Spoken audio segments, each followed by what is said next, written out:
살다가 보면 일하다 보면 뭐 이렇게 저렇게 의사소통 잘 안 될 때 있잖아요. 네, 그럴 때 이라님 많죠. 어떻게 하세요? 의사소통이 안 될 때, 말이 안 통할 때? 말이 안 통할 때 저는 입을 다무는 편이에요.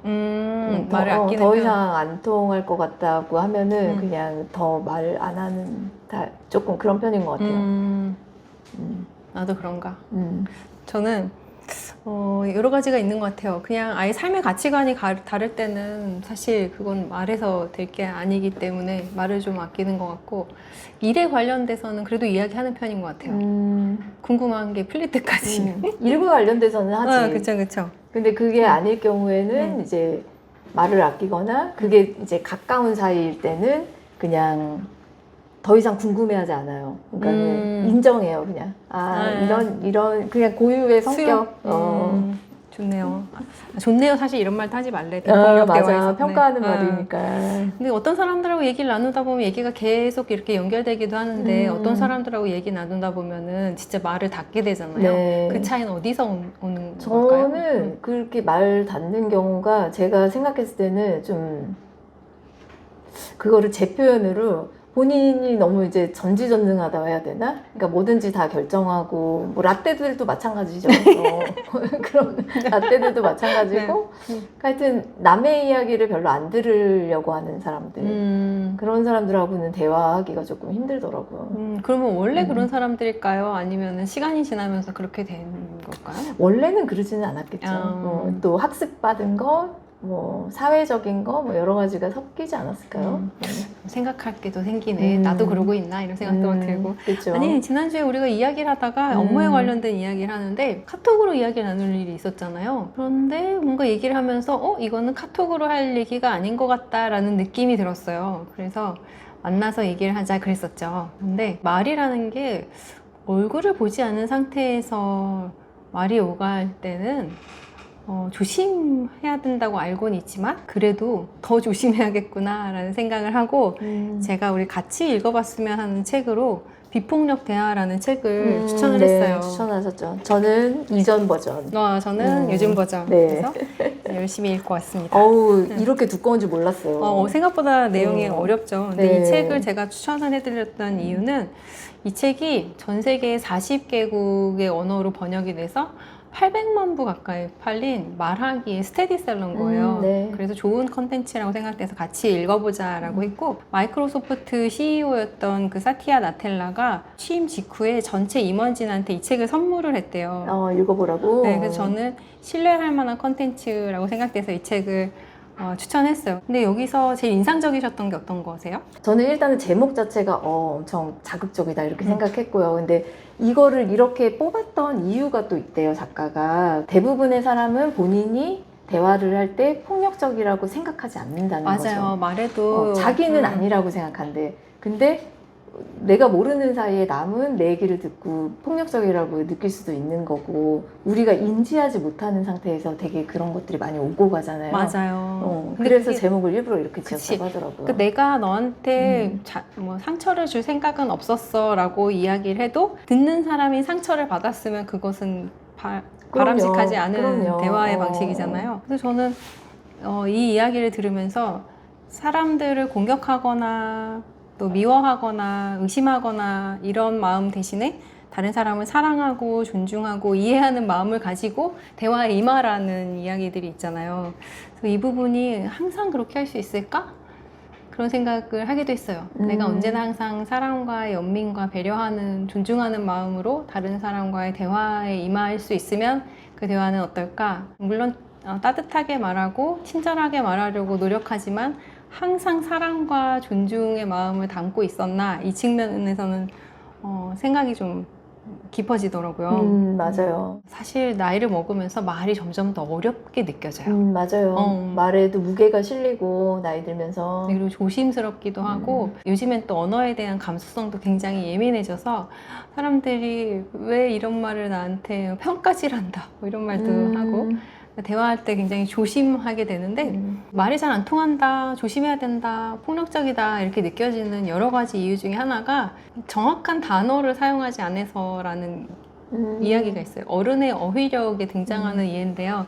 얘기하다가 특히 우리들끼리 친한 사이일수록 아 그거 있잖아 그거 이렇게 얘기하면 아 그거 이렇게 소통을 하잖아요. 근데 이 그거라는 얘기 때문에 오해가 많이 생긴다는 거예요. 정확한 단어를 그럴 사용해야 수도 돼요. 있겠네요. 그쵸? 예를 들면 나 어제 그거 했잖아 그거 알지? 이렇게 얘기했으면 내가 생각하는 어제 그거는 김밥인데 사실 이 사람이 말하는 어제 그거는 김밥 옆에 있는 단무지였을 수 있는 거예요. 그래서 정확한 어휘를 써라 라고 얘기를 하더라고요. 저는 책 읽으면서 또 한번 아 그렇지 라고 생각한 게 여기 이제 비폭력 대화에 보면 대화라는 게 말을 하는 것만이 아니라 듣는 것과 말하는 것이 대화라는 아주 기본적인 정의가 나오거든요. 근데 여기서 책에서 좋았던 거는 이제 공감하면서 듣기라는 얘기가 나오잖아요. 그러니까 들어도 머리로 그냥 기계적으로 듣는 거랑 정말 마음으로 듣는 거가 다른 얘기인데 이제 마음으로 들었을 때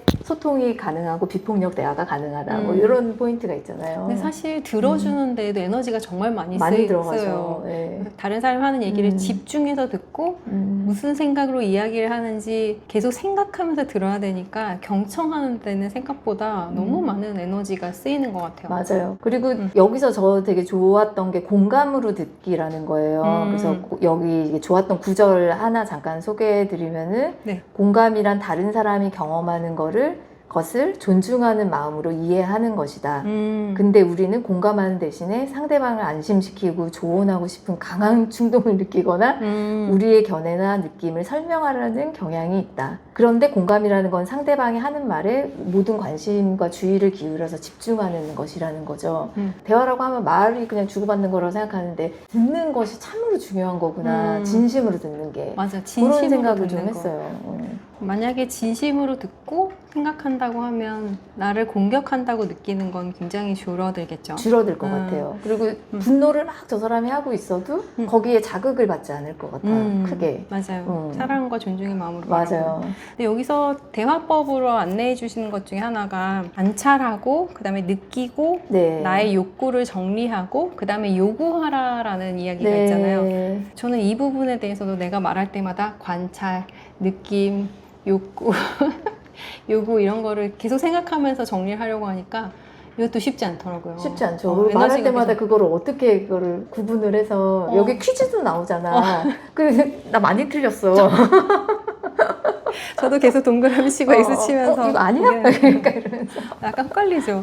헷갈리더라고요. 네. 근데 이 부분에서도 대화를 이런 방식으로 할 수 있으면 서로의 의사소통의 오류를 굉장히 줄일 수는 있겠구나라는 생각이 들긴 했어요. 맞아요. 여기서 이제 얘기하는 게 관찰, 느낌, 욕구, 부탁 이걸로 솔직하게 말하라는 거잖아요. 네. 저는 이런 말 습관, 그러니까 내가 무의식적으로 사용하고 있는 나의 말 습관에 대해서 조금 더 생각해 보게 됐는데 예를 들면 뭐 관찰할 때는 저 사람 계속 늦어 이렇게 말하는 거는 삐 X표잖아요. 네, 맞아요. 그 사람 오늘 20분 늦었어 라고 말하는 건 팩트에 기반한 거니까. 저 사람 이달에 3번 30분씩 늦었어. 이거는 관찰인 거지.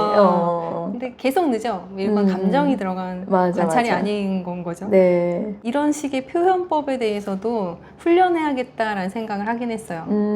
그렇죠. 네. 그 얘기도 저는 인상적이었는데 말하려는 목적이 뭐냐는 거죠. 그렇지. 목적. 근데 사실 목적 없는 대화도 굉장히 많잖아요. 목적 없는 대화도 많고 이거를 Non-Violent Communication에서 NVC라고 하잖아요. 근데 NVC를 배우신 분들도 NVC의 용어를 가지고 싸우기도 한데 그래서 너 관찰한 게 뭔데? 네 느낌을 말하라고 막 이러면서 자기들끼리 막 싸우기도 한대.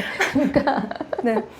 결국에는 여기서 했던 얘기 중에 그 말하는 목적이 남을 가르치려고 하는 거냐 아니면 남을 교정하려고 하는 거냐 아니면 내가 정말 마음으로 저 사람이 얘기를 듣고 정말 깊게 공감을 해서 저 사람이 예를 들어서 화를 내건 뭐 어떤 종류의 말을 하건 간에 저 사람 내면의 어떤 욕구와 그런 결핍과 뭐 이런 것들을 보자라는 거잖아요. 그렇게 생각했을 때 정말 사람을 존중하고 사랑하는 마음이 없으면 저런 방식의 듣기와 말하기가 될까 어려울 것 같죠. 예, 그런 생각이 들기는 맞아. 하더라고요. 그리고 느낌을 느끼는 거에 대해서도 재밌었어요. 느낌을 느낀다라는 것은 내 감정에 대해서 객관적으로 이름표를 붙여주는 거잖아요. 네. 지금 내가 기분이 나빠라고 말했을 때 이 기분이 왜 나쁜지 지금 이 감정이 화가 난 건지 섭섭한 건지 아쉬운 건지 이렇게 뭔가 태그를 붙이듯이 분류를 하는 게 저는 재미있었어요. 근데 거기에 더해서 이제 여기서 약간 기술적으로 알려주는 거는 네. 그렇게 내 감정에 태그를 붙이는데 내 감정에 책임을 지면서 말하라는 거잖아요. 저 사람한테 책임 전가하면서 내 그렇지. 감정을 말하지 말고 예를 들면 이제 네. 내가 오늘 생일인데 너가 없어서 내가 서운해 이러면은 이제 감정적으로 저 네. 사람한테 책임을 주는 거라고 그치, 하잖아요. 근데 네가 늦어서 내가 외로웠어. 그렇지. 그런 종류의. 이것은 나의 감정을 표현한 거니까 괜찮다. 뭐 이런 뜻이죠. 그래서 저는 습관적으로 그렇게 해주셔서 감사해요 라는 말은 굉장히 많이 쓰는 표현인데 뭔가 했을 때 그거 좋아 라고 표현도 많이 했거든요. 근데 그 좋아라는 말은 평가를 담고 있어서 쓰지 않는 게 좋다고 해서 그러면 다른 표현을 어떻게 해야 되나 이런 게 또 고민되기도 했어요. 이전에 제가 티타임 무슨 챕터였는지 기억이 안 나는데 제가 네. 안 하는 인간관계 중에 하나가 네. 평가 판단 조언 거 있었잖아요. 네. 그런 얘기가 여기 너무 많이 나오는 맞아요. 거예요. 그래서 그렇구나. 근데 평가 판단 조언은 완전히 안 할 수도 있겠죠? 없어요. 아니요, 없을 것 같아요. 왜냐면 네. 우리가 모르는 사이에 그런 나의 기준과 잣대로 평가하면서 말하는 게 너무 많아요, 사실은. 그렇죠. 근데 그게 평가와 판단이라고 해야 되나? 그러니까 내가 좋은 것도 있고 내가 싫은 것도 있잖아요. 나는 이건 좋고 나는 이건 싫어. 이 기호와 평가하는 걸 어떻게 구분할 수 있지? 저는 이런 궁금증도 생겼어요. 나는 이게 싫은데 저 사람이 이런 경향이 있는 것 같으니까 나 저 사람 싫어. 예를 들면 그런 것이 아닐까요? 그러면 그건 판단이니까 나쁜 걸까요? 평가 판단이 다 들어가는 종류인 거죠. 근데 비폭력 대화를 적용하면 그 사람이 그렇게 행동한 마음을 그 너머의 마음을 보라는 그쵸, 거지. 네, 공감하면서 어떤 왜 욕구가 네. 있어서 저렇게 말을 하는지를 공감하면서 대화하라고 하는 건데. 그리고 나의 감정도 바라보면서 그렇죠. 그리고 나의 욕구를 정리하면서 기분이 나빴으면 그거 요구하라는 요구를 것까지 하라는 거니까. 되잖아요. 근데 사실 저는 그렇게까지 요구를 해본 적은 별로 없는 것 같아요. 그래서 그것도 훈련을 해야 되겠다는 생각을 맞아요. 많이 정말 했어요. 많이 훈련과 노력이 필요한 것 같아. 이거를 따로 네. 배우시는 분들도 있대요. 맞아요. 공부하고. 강의가 있고 예. 근데 사실 말 습관이라는 건 우리가 가지고 있는 굉장히 많은 다른 습관들과 마찬가지로 습관이라는 것은 내가 의식하고 훈련하고 노력해야 그게 교정이 되잖아요. 근데 말 습관도 마찬가지인 것 같아요. 그럼요. 네. 말 습관이라는 게 그리고 생각하는 게 다 말로 나오기 때문에 평소에 무슨 생각하고 어떤 관점으로 세상 바라보느냐 이건 거잖아요, 사실. 그래서 플라톤은 가장 좋은 교육 방법을 대화법이라고 하기도 했었죠. 저 역시 그렇겠지만 사람들하고 대화를 나눌 때 뭔가 질문을 했을 때 나오는 리액션들을 보면 필터링 없이 나오는 경우들이 굉장히 많은 것 같아요. 예를 들면 어떤 것들? 예를 들면 뭔가를 하고 있을 때 옆에서 질문을 하잖아요. 그러면 그 사람의 날것의 모습이 드러난다고 해야 될까요? 예를 들면 평소에는 이거 공손하고 친절하게 대답하시던 분인데 뭔가를 하고 있을 때 질문을 하면 날카롭게 한다든지?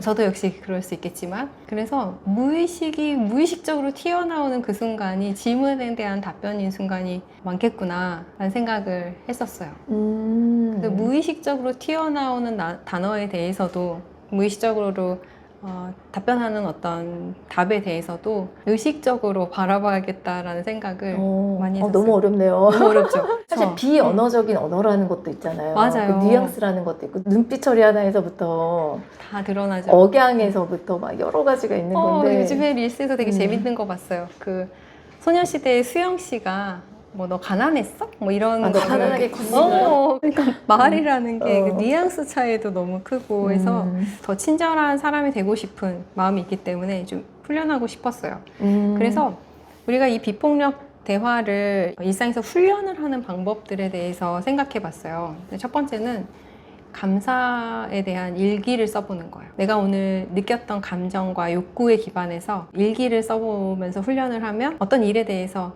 생각하는 시간, 성찰하는 시간이 생기면서 조금 더 침착하게 표현할 수 있게 될 것 같아요. 예를 들면 오늘 가장 강하게 느꼈던 감정이 뭐였나, 그리고 그 감정 뒤에 내 욕구는 무엇이었나를 태그해보는 거죠. 맞아요. 근데 저도 좋은 말들은 한국어라도 외우기 위해서 굉장히 노력하거든요. 근데 감정도 언어로 분리해두면은 내가 원할 때 쓸 수 있게 될 것 같아요. 요거는 한번 해보고 싶었어요. 네. 감정과 욕구를 일기처럼 계속 정리해보는. 네네네. 그리고 하루에 한 가지 요소만 골라서 연습하는 것도 도움이 많이 될 것 같아요. 뭐 예를 들면 관찰 이런 것들이요? 그렇죠. 관찰, 느낌, 욕구, 요구 이렇게 네 가지 단계를 한꺼번에 하려고 하니까 정말 어렵더라고요. 네. 말할 때마다 네 가지를 계속 생각하면서 말을 하려니까 맞아요. 말을 못 하겠어. 네. 저 그거 좋아요 이렇게 말하려다 좋아요는 평가니까 이렇게 하면 안 되나? 자기 검열이 점점 더 강해지고 그래서 뭔가 하나씩 연습을 해보자. 시작할 때는 그렇듯이.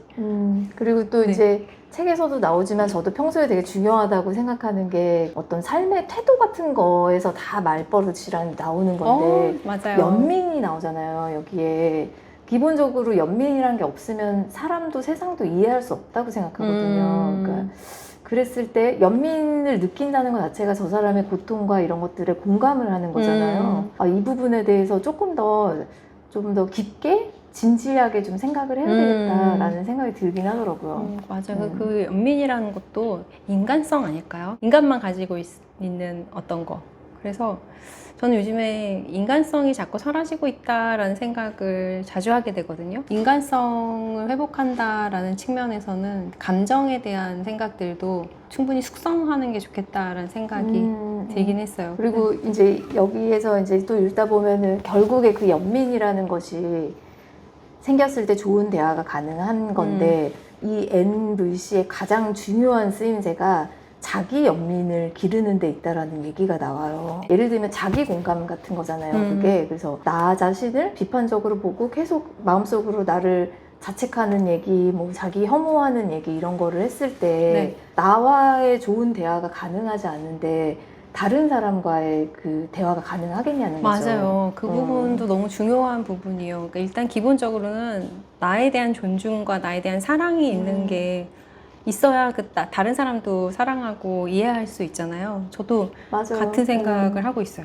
나의 뭐 아픔과 결핍과 뭐 이런 욕망과 욕구와 이런 것들을 이해를 하면 예를 들어 상대방이 뭔가 화를 내는 표현에 대화를 했을 때도 저 사람 너머에 저런 게 있어서 이렇게 했구나라는 짐작이 좀 될 것 같거든요. 그런 연습들이 좀 되면.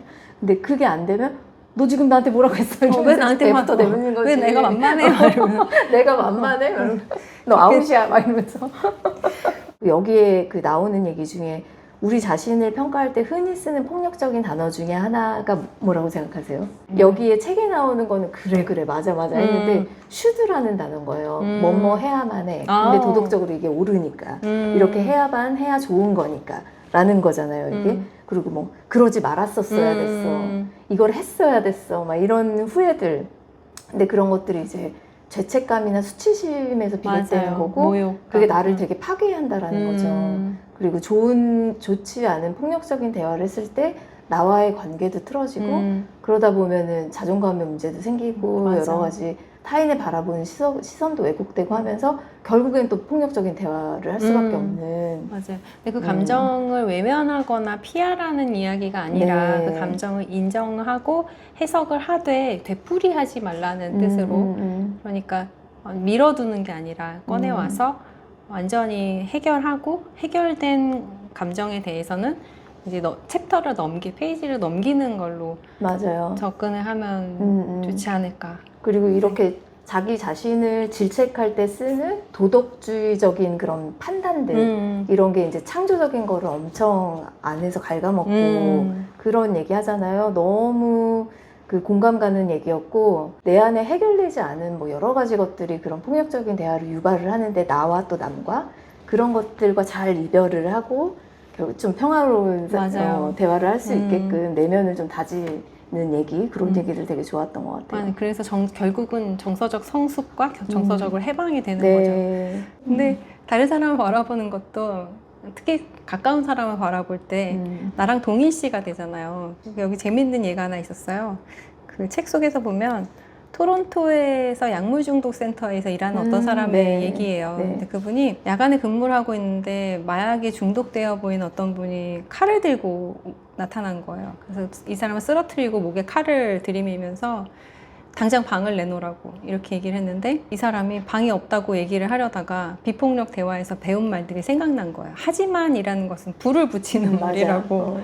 그래서 이 사람이 그 위급한 상황에서 뭐라도 해야 되겠으니까 지금 방이 없어서 속상하시군요. 이런 식으로 이 사람의 감정을 읽어주는 대화를 한 거예요. 그래서 30분 정도 대화를 이어나가면서 비폭력 대화를 이어나가면서 다행히 진정이 되고 다른 센터에 있는 방을 구해주는 걸로 문제가 이제 해결이 됐어요. 집에 와서 이 얘기를 엄마한테 하니까 엄마께서 당장 그 센터를 그만두라고 하신 거죠. 그러니까 이 사람이 어떻게 했냐면 하지만 그럴 수가 없어요. 그리고 엄마한테 말씀을 한 거예요. 그러니까 가족들 간의 공감과 연민이 얼마나 어려운 것인가를 나타내는 일화라고. 맞아요. 네. 가족들이랑 얘기할 때 더 좀 짜증도 많이 내고 사실은 그렇죠. 대화가 잘 안 되기는 해. 그죠? 왜냐하면 가장 가까운 사람은 나랑 동일시가 되기 때문에 그런 건데 말씀하신 것처럼 나를 연민하는 마음, 나를 사랑하는 마음이 있으면 그 대상도 그런 같은 시각으로 바라보게 되지 않을까라는 생각이 들더라고요. 네. 주말에 저희 아들이 지금 공부를 열심히 하고 있는데 주말 내내 방에서 계속 뒹굴거리는 거예요. 하루 정도는 저의 인내심이 작동을 하는데 이틀이 되니까 인내심이 작동을 안 해가지고 일요일 저녁쯤 되니까 너무 미워가지고 밥을 해주기가 싫더라고요. 밥을 하기가 싫어.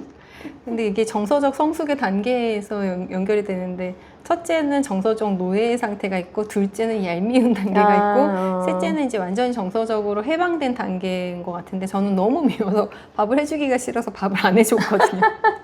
그러니까 저는 이제 너무 얄미운 단계에서 그친 거죠. 근데 조금 더 나아가서 내가 나를 정서적으로 해방시키면 이런 거에 전혀 감정이 소모되지 않겠구나 이런 생각을 하기도 했어요. 그냥 엄마로서 내가 낳아놓은 자식에 대한 책임을 그냥 받아들이고 그냥 수용하고 밥을 해주는 게 더 정서적으로 성숙한 단계가 아니었을까 이런 생각을 했었죠. 근데 사실 가족과의 이런 어떤 문제들이 제일 힘든 것 같아요. 정말 동일시되기 때문에 정말 사랑한다라는 것은 그 사람이 원하는 걸 같이 하는 것 같아요. 맞아요. 네. 그리고 내 감정을 투사해가지고 이렇게 왜곡해서 해석하지 말고 그래야지 또 평화적인 대화가 가능한 것 같아요. 맞아요. 그래서 뭐 이 책에서 저는 건져 올린 가장 좋은 문장은 저한테는 이 문장이었어요. 우리가 하는 모든 행동에는 자신과 다른 사람의 삶을 멋지게 만들려는 영적인 목적과 에너지가 있다. 맞아, 좋았어요, 그 문장. 저는 이 문장이 정말 좋더라고요. 이 책을 읽은 보람을 느꼈어요. 네. 저는 이제 너무 좋았어 라기보다는 그렇지, 우리가 분노라는 거를 늘 되게 다스리기 힘든 시한폭탄처럼 들고 살잖아요. 근데 여기에서 그 얘기를 해요. 분노라는 거에 있어서 자극하고 원인을 분명하게 구분을 하라는 거죠. 그래서 모든 분노의 중심에는 충족되지 못한 욕구가 있다라는 거. 그러면서 우리가 이제 자기 욕구라는 거를 의식하면은 분노라는 게 삶에 기여하는 에너지로 바뀐다라는 얘기 하잖아요. 내가 생각하는 그 비판 하나하나를 충족하지 못한 욕구가 이게 무슨 형태일까 이렇게 옮기는 연습을 좀 하면 좋겠다. 맞아요. 그런 저도 생각. 그냥 부정적으로 뭔가 이건 다 싫은 거야, 이건 다 별로야 이렇게 분류해 놓은 어떤 카테고리의 보따리를 열어서 그 보따리를 왜 그 모양이니? 뭐 이런 얘기들도 여러 가지들 마찬가지고. 그걸 다 분류해 놓고 싶은 생각이 저도 들더라고요.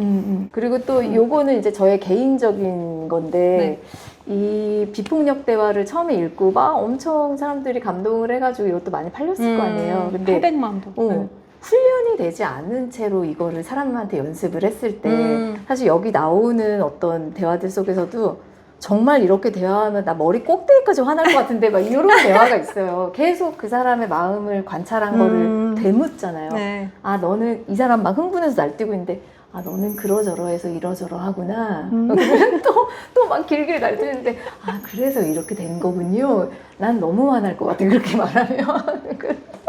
그러니까 이것도 좀 어느 정도 숙련이 좀 필요하겠다. 그럼요. 그런 생각이 들기는 하더라고요. 그리고 정말 경계해야 되는 것 중에 하나가 비폭력 대화를 시도를 할 때 꼭 여기 나온 기술뿐만이 아니라 어쨌든 평화롭게 대화를 하려고 했을 때 내가 저 사람보다 위에 있다라는 생각을 하면 안 될 것 같아요. 맞아요. 그것이 있었을 때는 평등한 대화가 될 것 같지가 않아요. 내가 상대보다 더 어쨌든 우위에 있다라고 생각하면 양복을 입고 점잖게 말을 하든 아니면 부드러운 음성으로 이렇게 대화를 하든 결국에는 폭력적인 대화를 할 수밖에 없는 거예요. 내 생각을 주입을 시킨다든지 뭐 여러 가지가 있을 거 아니에요. 그러니까 솔직함하고 공감을 바탕에 둔 연결을 위해서 비폭력 대화가 필요하다라는 것이고, 너무 막 이거를 연습하려고 막 이 기술만 막 집중해가지고 하다 보면은 또 뭔가 트러블이 생길 것 같거든요. 그러니까 본질에 충실하고 그 다음에 기술을 연습을 맞아요. 해야 되는 거지. 기술만 연습한다고 해서 본질이 없는 상태에서는 맞아요. 적용이 조금 예. 어려워지겠죠. 말하는 게 내 의도를 내가 원하는 언어로 정확하게 표현을 하기 위해서는 인간은 감정이라는 걸 가지고 있기 때문에 그 감정에 대해서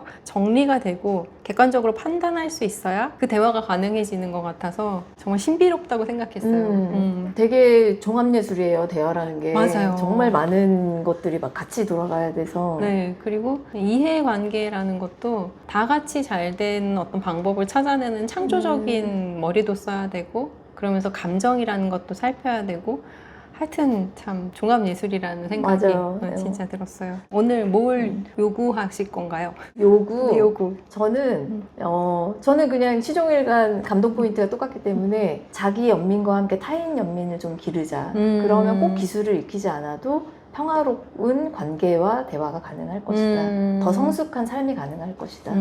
그리고 더 따뜻하고. 저는 이 책을 보면서 그 맨 마지막에 느낌말 목록과 보편적인 욕구 목록 이런 게 있어요. 네. 이 단어를 전부 다 내 말로 만들고 싶다라는 좋다. 욕구가 생겼어요. 네. 저는 그런 표현을 많이 쓰는 편이었거든요. 예를 들면 뭐뭐 해주셔서 좋아요 이렇게 얘기를 했었어요. 근데 그게 그냥 좋아요, 나빠요 이게 아니라 뭐뭐를 해주셔서 좋아요라고 이야기하는 게 제 나름으로는 더 섬세하게 관찰하고 그 관찰한 거에 대한 제 마음을 표현하는 단어라고 생각을 했어요. 저의 의도는 그거였어요. 그런데 뭐뭐 해주셔서 좋아요가 아니라 여기 보면 느낌말 목록을 보다 보니까 감사의 마음도 너무 많은 거예요. 예를 들면 그거 해주셔서 고마운 마음, 욕구가 충족됐을 때는 고마움, 뿌듯함, 자랑스러움, 평온한, 흥미로운, 기쁜, 생기가 도는 즐거움 이런 단어들이 있는데 좋아요는 여기 없는 거예요. 그래서 좋아요라는 표현에 대해서 약간 긁히게 됐어요. 좋아요라는 말을 쓸 때 여기 없는데? 약간 이런 변화가 있네요. 그리고 말 습관에 대해서는 이라님께서 말씀해주신 저는 제가 아니야라는 표현을 많이 쓴다는 생각을 전혀 못 느끼고 있었는데 제가 아니야라는 표현을 할 때가 많다고 하셔서 그 말에 대해서도 알게 됐어요.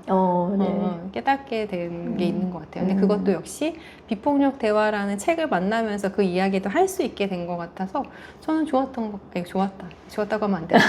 저는 기뻤던 좋은 건 좋았다고 말하면 안 되는 거야? 너무 어렵다. 좋아요가 약간 긁히게 돼서 저는 그래서 기뻤어요. 기뻤어. 기뻤다 좋네요. 기뻤다. 기뻤어요 있어요 여기. 그래서 이런 표현들을 조금 더 다양하게 표현할 수 있도록 저만의 그 느낌말을 개발해야겠다, 모아둬야 되겠다 이런 생각을 한 것 같아요. 저는 여기에 이제 책에도 보면 느낌을 알아차리고 표현하기, 그 다음에 느낌을 표현하지 않았을 때 무거운 대가 이 파트가 있어요. 근데 제가 약간 갈등이나 이런 거 생겼거나 아니면 제가 생각했을 때 저거는 좋은 방식의 대화가 아닌데 라고 했을 때 그거를 표현하지 않아요. 그냥 아까도 얘기했듯이 그냥 입을 닫아버리던지 좀 거리를 둬야 되겠다라고 생각하던지 하는데, 이 비폭력 대화라는 게 엄청난 노력을 상대방한테 맞아요. 하는 거잖아요. 그래서 조금 더 연민의 감정으로 이걸 노력을 해서 관계를 좀 돈독하게 쌓아가는 그런 거를 조금 더 해야 되겠다 그런 생각을 했어요. 그리고 또 하나는 가족 간에 아까도 잠깐 나왔지만 툭툭거리고 잔소리 같은 거 듣기 싫으니까 그럴 때도 있는데, 그렇게 뭐 엄마 아빠 말씀하시면 마음속으로 하든 아니면 표현을 하든 엄마는 아빠는 이런 것 때문에 이렇게 저런 느낌이 들어서 나한테 지금 이런 얘기를 하시는 거구나 라고 생각을 좀 더 해야 되겠다라는 생각을 했죠.